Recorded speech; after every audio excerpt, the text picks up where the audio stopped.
आज हम पढ़ेंगे baseline assessment part 2 class third पहल वर्कबुक से। पहला प्रश्न हमारा है मैच द फॉलोइंग। तो बच्चों ध्यान से देखें, हमारे सामने एक तरफ कैपिटल लेटर में शब्द लिखे हुए और एक तरफ स्मॉल लेटर लिखे हुए, तो हम सभी को कैपिटल लेटर को स्मॉल लेटर से मिलान करना है। तो आप देख रहे हैं पहले ए को छोटे ए से मिलान किया गया है और कैपिटल एफ को स्मॉल एफ से मिलान किया गया है, कैपिटल जी को स्मॉल जी से मिलान किया गया है और कैपिटल एन को स्मॉल एन से मिलान किया गया है। हमारा दूसरा प्रश्न है fill in the blanks with the missing letters of alphabet.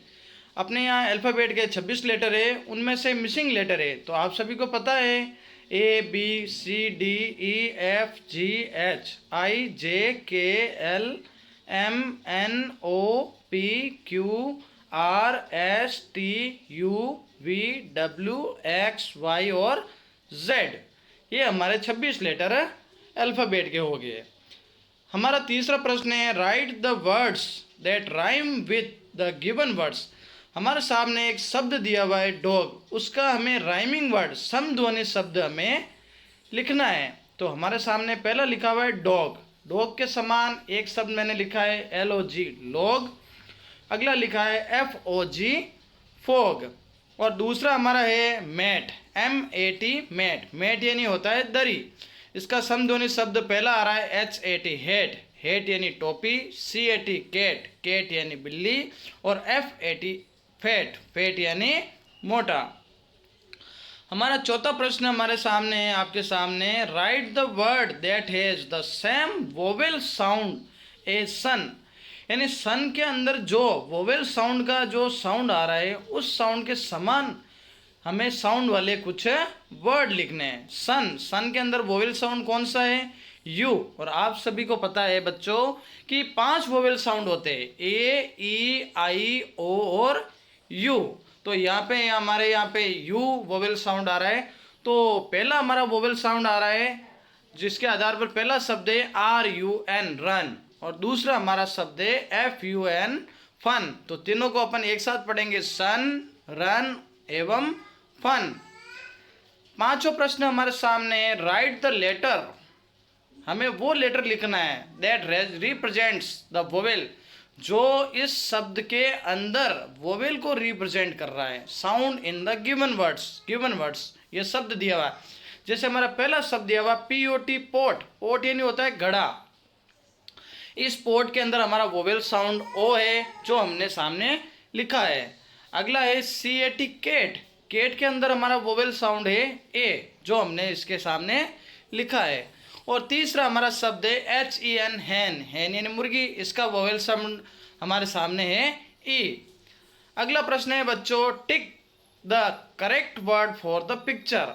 आपके सामने एक चित्र दिया हुआ है और आप सभी जानते हो इससे चित्र के जो भी दिख रही है वस्तु इससे आप खेलते हो और ये लड़कों की सबसे पसंदीदा चीज़ है, इसे कहते हैं बैट, और बैट की स्पेलिंग क्या होती है बी ए टी बैट। तो अपना पहला आंसर रहेगा, पहला ऑप्शन रहेगा बी ए टी बैट। अगला प्रश्न हमारे सामने है, सातों प्रश्न हमारे सामने है tick the correct word for the picture. हमारे सामने एक चित्र दिया हुआ है, उस चित्र को अंग्रेजी में क्या कहते हैं उसको हमें टिक करना है। तो ये हमारे सामने एक चेन है जिसे अपन इंग्लिश में जिप कहते हैं, जेड आई पी जिप। तो हमारा सही आंसर रहेगा जिप, सी वाला। अगला प्रश्न हमारे सामने है complete the given words by writing the missing letter, यानी हमें कंप्लीट करना है इस शब्द को राइटिंग ये लिखते हुए द मिसिंग लेटर्स, यानी यहाँ पे एक लेटर है जो मिसिंग है या 2 लेटर है जो मिसिंग है उसको अपने को लिखना है। तो पहले में यू दिया हुआ है जिसके आगे और पीछे हमें लिखना है, तो टी यू बी टब, हमारे सामने क्या है टब। और दूसरा हमारे सामने एक पोट पड़ा है गमला जिसे पी ओ टी पोट कहते हैं। अगला प्रश्न है अपना क्वेश्चन है match the words with correct pictures. आपके सामने 2 चित्र दिए हुए, इन दोनों चित्रों को उनके सामने वाले शब्दों से मैच करना है। तो पहला आपके सामने दिया हुआ है S I T sit, sit यानी बैठना, तो आपके सामने एक बच्चा बैठा हुआ है तो वो अपना सही आंसर रहेगा। और दूसरा हमारे सामने दिया हुआ है वैन, तो VAN, वैन यानी गाड़ी, तो ये गाड़ी वाला ऑप्शन सही रहेगा। दोनों को मैंने मिलान कर दिया है। आप भी बच्चे ध्यान से समझे और पढ़े और इनको याद करें। हाँ तो बच्चों, अगला प्रश्न हमारा 10वां प्रश्न है, right the correct word for the given pictures. हमारे सामने जो चित्र दिए हुए उनके आधार पर हमें सही वर्ड को नीचे लिखना है। पहला ए ऑप्शन में एक बस बनी हुई है, तो बस को अपन क्या कहते हैं, BUS, तो अपन नीचे लिखेंगे बस। दूसरा ऑप्शन हमारे सामने बी वाला है जिसमें 10 संख्या लिखी हुई है, 10, और 10 को इंग्लिश में क्या कहते हैं, 10, TEN, 10। और तीसरे में हमारे सामने एक दरी है, उस दरी को इंग्लिश में अपन क्या कहते हैं, MAT, मैट, मैट यानी दरी। 11वां प्रश्न ध्यान से पढ़े बच्चों। इसमें एक पैसेज दिया हुआ और उस पैसेज को अपने को हिंदी में पढ़ना है और इसके नीचे दिए हुए 3 प्रश्नों के हमें उत्तर देने हैं। तो 11वें प्रश्न में लिखा हुआ है, मोती इज ए डॉग, यानी एक डॉग है जिसका नाम मोती है, तो मोती एक कुत्ता है। ही इज माई पेट, वो मेरा पेट है, पेट यानी पालतू है, वो मेरा पालतू जानवर है। मोती लाइक्स टू प्ले, मोती को लाइक्स यानी पसंद है, क्या पसंद है, प्ले यानी खेलना।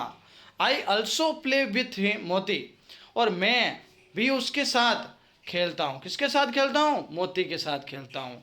मोती कैन रन वेरी फास्ट, मोती यहाँ पर रन दौड़ता है बहुत तेज। माई फैमिली लव्स मोती, और मेरी फैमिली भी मोती को बहुत ही प्रेम करती है। तो अपना पहला सवाल आ रहा है इस पैसेज का, हु इज मोती।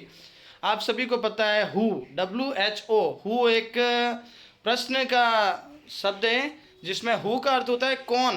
तो हमारा प्रश्न क्या बन रहा है, मोती कौन है। और आप सभी ने इस पैसेज की पहली लाइन में देखा था कि मोती इज ए डॉग, तो मोती क्या रहेगा, एक कुत्ता है। फिर दूसरा प्रश्न आ रहा है, व्हाट डज मोती लाइक टू डू, मोती को क्या पसंद है, क्या करना पसंद है। तो आप सभी ने इस पैसेज में देखा था कि मोती को भी खेलना पसंद है, तो मोती लाइक्स टू प्ले। और तीसरा प्रश्न हमारे सामने आ रहा है सी वाला, do you also have a pet, क्या आपके भी घर में कोई पेट या पालतू जानवर है। तो आप सभी लिखेंगे इसमें है तो लिखना है, और वैसे सभी के घर में पालतू जानवर होता है, तो यस आई हैव ए काऊ, मेरे घर पर एक काऊ है। आपके घर पे बफेलो हो सकती है, कोई कैट हो सकती है, कोई पैरोट हो सकता है, तो आप सभी उसका नाम लिख सकते हो।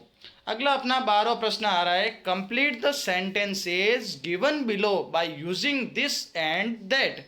आप सभी को पता है कि दिस और दैट का प्रयोग अपन सीखते ही है। तो दिस का मतलब होता है यह और दैट का मतलब होता है वह।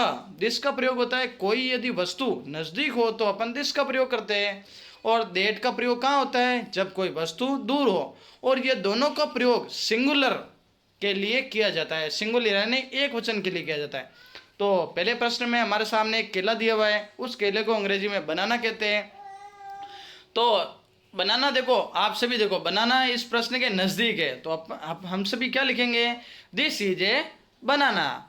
और बी ऑप्शन में देखो जग दिख रहा है आपको, जिसे मग करे, यहाँ पे मग है, इस मग आपको इस प्रश्न से दूर दिख रहा है, तो दूर है मग, तो अब यहाँ पर हम लिखेंगे दैट इज ए मग। दोनों एक वचन है, इसलिए हमने दिस और दैट का प्रयोग किया है। अगला प्रश्न हमारे सामने आ रहा है, look at the picture and fill in the blanks. Look at the picture, चित्र को देखो, and fill in the blanks, और जो खाली जगह दी हुई है रिक्त स्थान उसमें हमें भरना है with the correct preposition. Preposition जिसे अपन हिंदी में पूर्व सर्ग कहते हैं, जो किसी नाउन या किसी शब्द के बीच में लगते हैं और उस शब्द को जोड़ने का काम करते हैं। तो ए ऑप्शन आ रहा है, द गर्ल इज, खाली जगह द टेबल। अब आप सभी को पता है कि ये एक टेबल दिख रही है और एक लड़की दिख रही है, और वो लड़की उस टेबल के ऊपर बैठी है। तो आप सभी को पता है कि यदि कोई वस्तु किसी के ऊपर होती है और सतह स्पर्श करती है तो हम वहाँ पे ऑन का प्रयोग करते हैं। तो यहाँ पे पहले प्रश्न में आएगा the girl is on the table. और दूसरा प्रश्न आ रहा है, द बॉल इज, खाली जगह द बॉक्स। और आप सभी को पता है, देखो ये बॉल दिख रही है आपको, एक बॉक्स के नीचे दिख रही है। तो आप सभी को पता है कि हम अगर यदि कोई वस्तु किसी चीज़ के नीचे होती है तो हम उसके लिए क्या लगाते हैं, अंडर। तो अब यहाँ पे अपन क्या लिखेंगे, the ball is under the box. अगला दो प्रश्न हमारे और है, 14वां और 15वां। तो इन दोनों प्रश्नों में हमें एडजेक्टिव, जिसे हम एडजेक्टिव कहते हैं, फॉर द पिक्चर्स, इस चित्र में जो दिया हुआ है उसका हमें एडजेक्टिव यानी हमें विशेषण लगाना है। क्या लगाना है? विशेषण। तो 14वें प्रश्न में हमारे सामने एक डॉग दिख रहा है और डॉग कौन से कलर का है? पीले कलर का दिख रहा है। तो चार ऑप्शन में अपन देख सकते हैं। देखो, डॉग, ए ऑप्शन डॉग है, बी ऑप्शन येलो है, सी ऑप्शन थिन है और डी ऑप्शन लॉन्ग है। तो डॉग के लिए डॉग तो नाउन हो गया, थिन यानी पतला हो रहा है, लॉन्ग यानी लंबा हो रहा है और बी येलो है। तो ये डॉग कैसा है? येलो। तो हमारा ऑप्शन सही रहेगा येलो डॉग। ठीक है ना। अगला लास्ट क्वेश्चन है हमारे सामने, एक स्माइली दी हुई है और स्माइली कौन सी वाली है? आप सभी बच्चे देख सकते हो, हंसने वाली स्माइली है। तो हंसने वाली स्माइली में हम क्या लिखेंगे? हैप्पी, क्योंकि सैड का अर्थ क्या होता है? दुखी होना। डल का अर्थ होता है मूर्ख और एंग्री का अर्थ होता है गुस्सा और हैप्पी का अर्थ होता है खुश। और ये स्माइली भी क्या कह रही है हमारे लिए?